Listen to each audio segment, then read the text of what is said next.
Good morning, good afternoon, and good evening. Depending on wherever you are watching us from. Here's another edition of Points on the Street. You can subscribe to our YouTube channel. Please like this video. Please do well to on your YouTube notification so that whenever we drop our video, you will be the first person to get it on our video. Today, the news reaching us is that Finland, the Finnish controversy, has rejected another evidence from the Nigerian government. Simon Ekpa is winning this case. It is so obvious now that the Finnish government has come out to reject another evidence by the Nigerian government against Simon Ekpa. How can you answer, sir? I'm telling you that is all about winning streak. Straight. It has been streamlining. Ekpa winning, nnamdikanu winning on the news bar. CNN, Al Jazeera is a winning streak on the news bar. Somebody has won again by Finland, authority rejecting another emanated charges. The government of Nigeria has been coming forward with charges after charges in Nigeria against nnamdikanu, charges after charges to the level of inviting masquerading DSS, personnel to testify against nnamdikanu. Likewise, in Finland, they raised to Finland using Ojuku's widow. Imagine, the father of Biafra, his wife that is supposed to be an embodiment of Biafra emancipation agitation, Bianca Ono, is now testifying against people fighting for Biafra emergence. Don't you see that there is something there? Like Yoruba, our brothers and sisters normally says, Nko Owambe. Biafra is what Ojuku died for. And the Biancono, his widow is now campaigning against emancipation of Biafra sovereignty. If you ask me as an Igbo man, I will tell you that Biancono has committed an abominable act. That the Igbo land will actually ask her. Igbo land, that land now, the topography of that region, each and every time she sets her feet on Biafra, the land will be questioning her. But Mazi, we don't know who actually submitted this evidence. The evidence is coming from federal government of Nigeria, ranging from the time of Muhammad Buhari to this current era of Bola Ahmed Tinubu. They are coming with various charges after charges to make sure that this prince of Africa does not exist. They don't want anything Biafra, they don't want anything Igbo. To include Igbo man in our political system or leadership, Nigeria doesn't want it. Then what do you want Igbo man to do? Do you want Igbo man to disappear or vanish or go into extinction? To fear Igbo will never go into extinction. Igbo existence on earth matters. Igbo lives matter on this earth. So instead of Igbo going into extinction, Fulani hegemony is the visitors. Our guests in Nigeria. They are visitors. Yes, they are visitors. The Fulani themselves will go back to Sahel countries where they come from. They are not originally Nigerians. They are the one that is fighting tooth and nail to make sure that Biafra does not emerge. And I'm telling you, of course, you can see from all indications across Nigerian region, the Fulani Janjaweeds are killing, maiming, unaliving and disaliving farmers in their various farmlands. In the Ondo last month, you could see how 4 farmers were killed in their farmlands by the Fulani Janjaweeds. They attack the Igbo farmers in the southeastern region. They attack the Yoruba farmers working hard in various farmlands in Ondo State. So these are the people that are committing bloody criminalities across Nigeria, and federal government of Nigeria are pampering them, with love, petting them, because they are political criminals conniving with our, southeastern, politicians to siphon, to steal our money, thereby rubbishing Nigerian commonwealth. The economy is not okay today. Blame it on Fulani man. Why?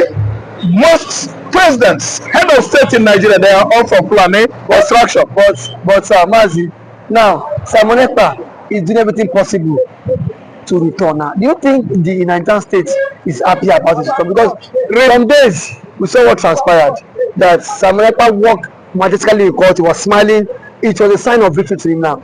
Don't you think that the Nigerian government would now be scared? It is a sign of victory.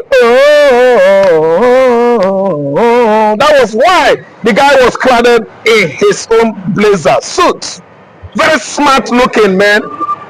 Simon Ekpa looks so stunning, smashing, and prepossessing in that suit yesterday. When he was rejoicing with Ngozi Ohaboze, Ogokere, most of the Biafran public office holders in exiles, they were celebrating with Simon Ekpa because Ekpa is almost free. After the cheerfulness of Nigerian country, Ekpa is free. Nigeria is not happy. Nigeria will divide. That is the end of this country. That is the end of this country. Yes, if this country still exists, remove southeastern map. Now Biafra land it is. The whole coastal line of Biafra, we are claiming it back willy-nilly. Do you think that man will stay here? Or do you think Port Harcourt, River State, they will stay, or Bayelsa? No.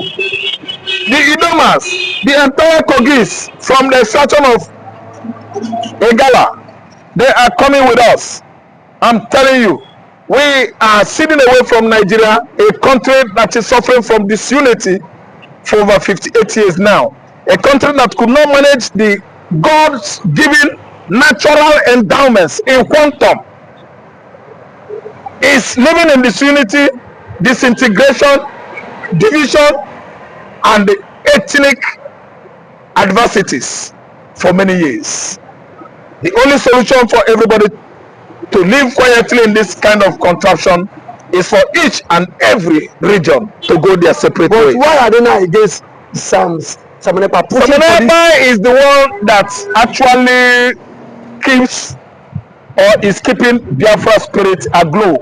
What Nigeria planned for was, if apprehended nnamdikanu, Biafra will die.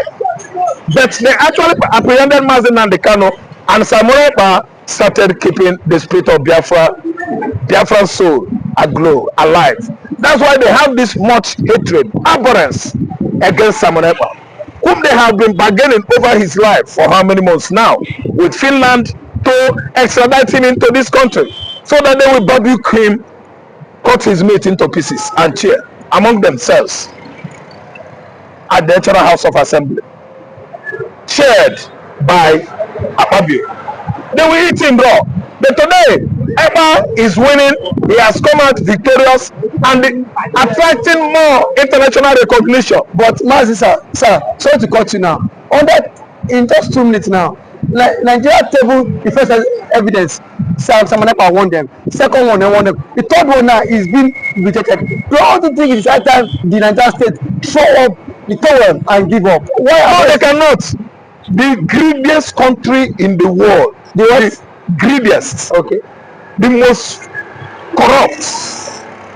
Yes. To the level of hilariousness. To the level of what? Let me tell you, laughability, laughable, funny. It is funny, very funny that some persons will amass wealth to the trillion naira for their children's next generation unborn. What are you using this billion for? And others are dying in hunger. You are amassing wealth. That's why I'm using the word. The word is hilarious. The level of corruption in Nigeria has gotten to a hilarious stage that even the international communities are making fun of us. There's a level one could go to obtain money or fund that is belong to the members of the public. So it has gotten to that kind of insane stage. It is madness for one person, Yaya Bello, to have stolen 88 billion whatever money, funds, naira, supported by the president, who is sending congratulatory message to him. Is Tinubu supposed to send congratulatory message to someone that stole public funds? Nigerian government should Nigeria do that? And let me tell you, Nigerian government is throwing the towel. Why? They have lost international recognition and trust. The international community are no longer relying on Nigeria because everything about Nigeria is all about corruption, illegitimacy, injustice. Shame unto Nigeria. Listen, they have thrown the towel because Simon Ekpa has defeated Nigeria. No two ways about They it. have thrown the towel because Simon Ekpa has defeated Jamasi. Thank you for your wonderful You are submission. welcome. You are The Nigerian army has issued an ultimatum that this year there will be no Biafra's Heroes Day. This is a celebration set aside by the Indigbos to honor those of their legends and their veterans who lost their life during the Biafra War. Welcome to this wonderful channel, to News Point TV. Please, you can subscribe to our YouTube channel. Please like this video. Please share, comment for more political discourse. The Nigerian army has come out to issue an ultimatum saying that nobody should come out and celebrate the Biafra Heroes Day. And the Southern governors too have told same part, saying that nobody should come out and celebrate the Biafra Heroes Day. But now, the question and the subject matter of the day is that what has the Biafra, the remembrance of this day got to do with the how is it going to bring anarchy in the land? These men are not quiet people. Last year, this celebration was old. Nobody lost their life. It is just a day to remember those who have lost their life during the Biafra civil war. I think what the government needs to do at this point in time is that those who are orchestrating the evil in Nigerian state should be dealt with. The Fulanis have become a menace in our society, and yet the government are not even worried. The government did not even, they don't even worry about the Fulanis, yet they are more concerned what the IPOB want to do on the 30th of May. For me, it is misplaced priorities, because you have in a state where a particular ethnic group has become lord over billions of Nigerians, over millions of Nigerians, and yet nobody is saying anything towards that. Nobody is calling the Fulanis, calling them to order. Nobody is telling them that the Fulanis are treading in the wrong direction. But yet they are using everything possible to oppress the evil man, to oppress their struggle, to oppress everything that belongs to them. The question is, how long can we continue in this contraption called Nigeria? Yes, how long can we continue in this contraption called Nigeria? The IPOB on their own has said that day nothing will stop that day. And they mean their words that nothing will stop the Biafra celebration day in the East. I'm not even against what the army have said, but I'm against the Southeastern governors who don't promote their own, who at every point in time antagonize their own thing. Antagonize their own thing. Are you telling me that in the north, some governors don't know who is sponsoring this Fulani bandits? Majority of them know that Fulani is being sponsored by some certain group of people, and yet these people keep mute. But it is only in the southeast that the southern governors would always come out to sell their own. The Southeastern governors sold nnamdikanu. The Southeastern governors sold Simon Ekpa. They keep selling anyone who is driving the Biafra ideology. They keep coming out to go against anyone pushing that narrative, anyone pushing that ideology. But the question is that how long can we continue to remain in this contraction called Nigeria? This the same Nigeria that has deprived the Igbo man of presidency. The same Nigeria that has deprived the Igbo man of juicy offers in Nigeria. As it stands today now, the Senate president, the Igbo man is not there. The speaker, the Igbo man is not there. And you are saying the Igbo man is not heavily marginalized. If the Igbo man is heavily marginalized, then what will happen? Then what will happen? The Southeastern governors have made themselves tools in the hands of their paymasters. And that is why they do everything possible just to oppose the Biafra ideology and the Biafra declaration. And I can say it with every authentication that it will not go well. Every day for the thief, one day for the owner. It will not go well. It will not go well with them. Because as it stands, we know Nigeria is not a state that preach through federalism, that preaches for democracy.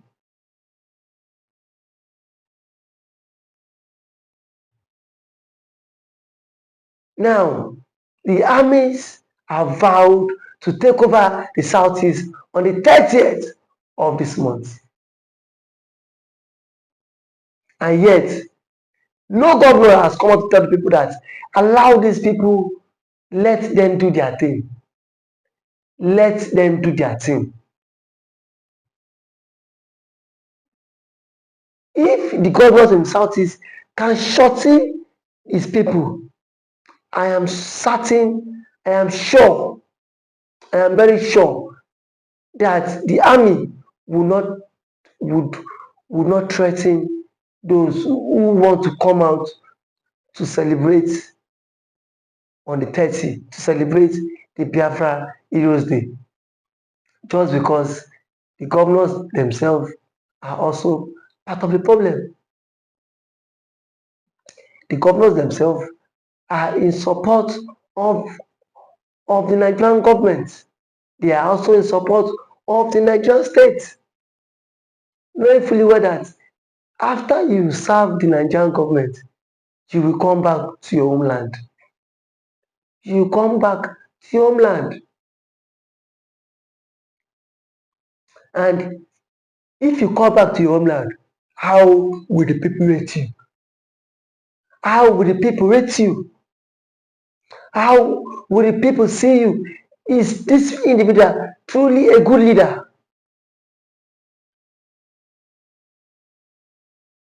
Will they see you as people who is actually fighting for freedom? Will they see you as someone who is also fighting for the freedom of the Biafra?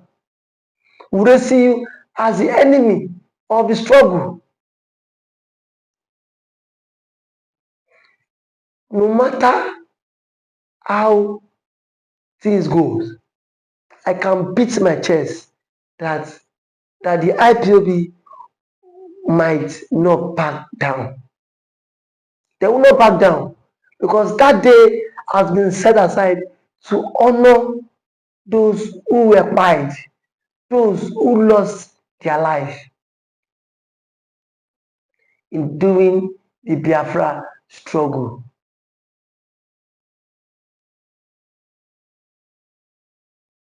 Nobody can say that if today the Yorubas want to celebrate the Oduduwa, nobody can tell them not to celebrate the not to celebrate the Oduduwa. But why are you telling the Igbos not to celebrate the heroes, their heroes, their leaders? The question is, for how long can we continue like this?